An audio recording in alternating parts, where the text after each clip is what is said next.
আশুলিয়া শিল্পাঞ্চলের প্রায় সব পোশাক কারখানায় পুরোদমে কাজ শুরু হয়েছে, ফিরতে শুরু করেছে স্বাভাবিক পরিবেশ। তবে বিভিন্ন দাবিতে আজও বন্ধ রয়েছে 14টি কারখানা। কয়েকটি কারখানায় শ্রমিক ছাঁটাইয়ের অভিযোগও উঠেছে। গাজীপুরেও স্বস্তি ফিরতে শুরু করেছে শিল্পাঞ্চলে। গেল কয়েকদিনের অস্থিরতা কেটে স্বস্তি ফিরছে আশুলিয়ার অধিকাংশ শিল্প কারখানায়। মঙ্গলবার বিজিএমইর সিদ্ধান্তর পর সকাল থেকে অধিকাংশ কারখানা খোলা হয়েছে। কাজে ফিরতে শুরু করেছেন শ্রমিকরা। পোশাক শ্রমিকরা বলছেন, কারখানার মালিকপক্ষ আলোচনা করে শ্রমিকদের সমস্যাগুলো সমাধান করা হয়েছে। তবে কিছু কিছু কারখানায় শ্রমিক ছাঁটাইয়ের অভিযোগ করছেন তারা।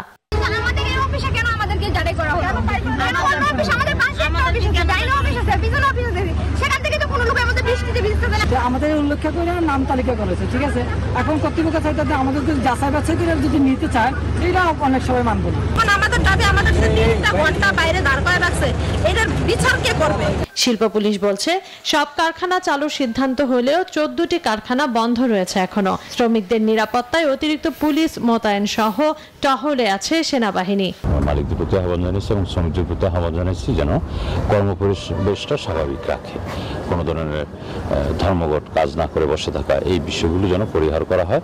জিরাবো এলাকার অনন্ত, নরসিংহপুর এলাকার জেনারেশন ও জামগড়ার ডেকো গার্মেন্টস সহ 5টি কারখানায় আর্থিক সমস্যা অভ্যন্তরীণ বিষয় নিয়ে কর্মবিরতি পালনকালে সাধারণ ছুটি ঘোষণা করে কর্তৃপক্ষ।